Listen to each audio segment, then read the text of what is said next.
Bienvenue dans l'écosystème caché. Je suis Petra. Aujourd'hui, une vérité surprenante. Vos micro-organismes sont intelligents.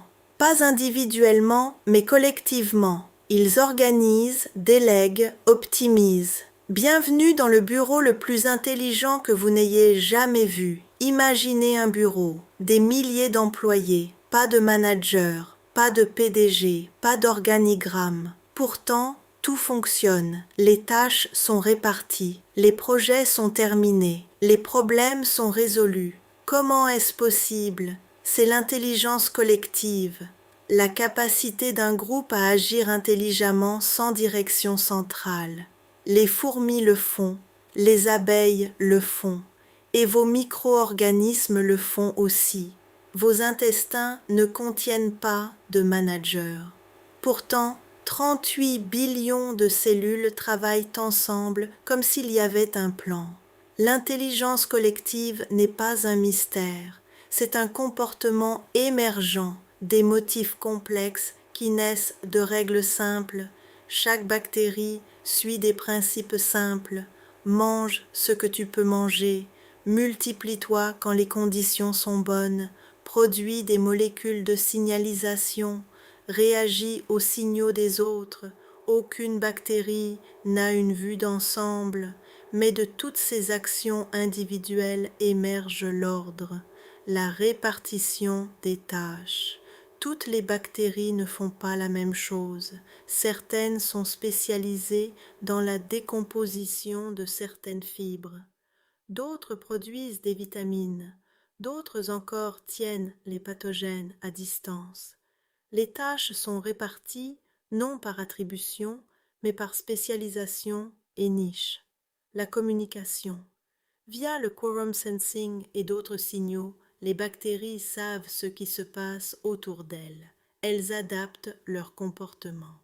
Ce n'est pas un langage comme nous le connaissons, mais c'est un échange d'informations. L'auto-organisation.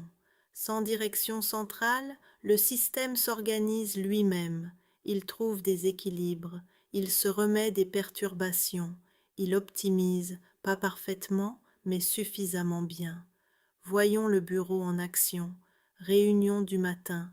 Vous prenez le petit déjeuner. Soudain, les nutriments affluent. Les employés spécialisés dans la digestion des glucides deviennent actifs. Ils commencent à fermenter. D'autres bactéries attendent les sous-produits. Transfert de tâches. Un groupe décompose les fibres complexes en sucres plus simples.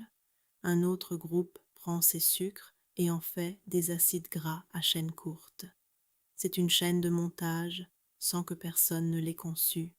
Résolution de problèmes. Un pathogène entre. Les bactéries locales le détectent via des signaux chimiques. Elles réagissent.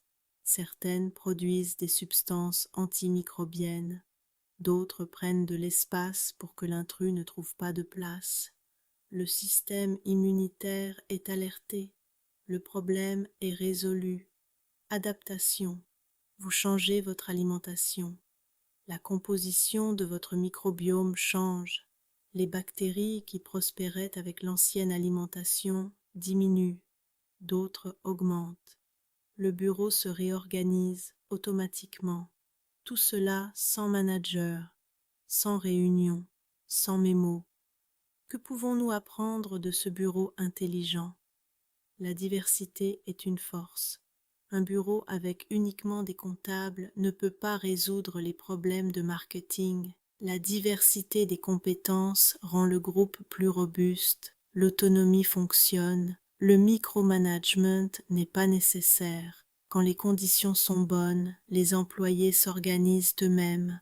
L'environnement détermine le comportement. L'environnement de bureau, température, lumière, installation, influence comment les gens travaillent. Votre milieu intestinal, pH, nutriments, stress, influence, comment les bactéries travaillent. En tant que PDG de vos intestins, votre tâche n'est pas le micromanagement.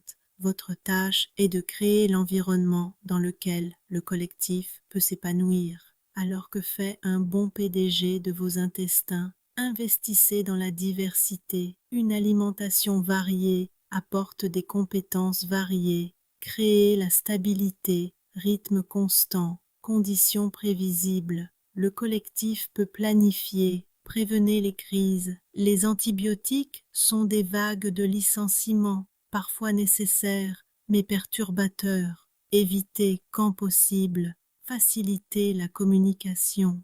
Les fibres fermentescibles produisent des acides gras à chaîne courte qui fonctionnent comme des signaux.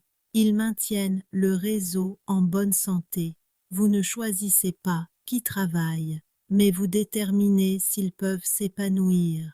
Votre biohack, pensez comme un PDG, pas comme un micromanager. Arrêtez d'essayer de contrôler les bactéries individuelles. Cette capsule probiotique avec 3 souches ne va pas tout résoudre. Concentrez-vous plutôt sur l'environnement. Alimentation variée, suffisamment de fibres, rythme stable, mouvement, gestion du stress. Créez les conditions. Laissez le collectif faire le reste. C'est moins de travail et plus efficace. Exactement comme le bon management devrait être. C'était l'écosystème caché. Vous portez un bureau avec vous. 38 billions d'employés, pas de manager. Pourtant, tout fonctionne. Chaque moment est une nouvelle chance de travailler sur votre âge biologique et votre santé.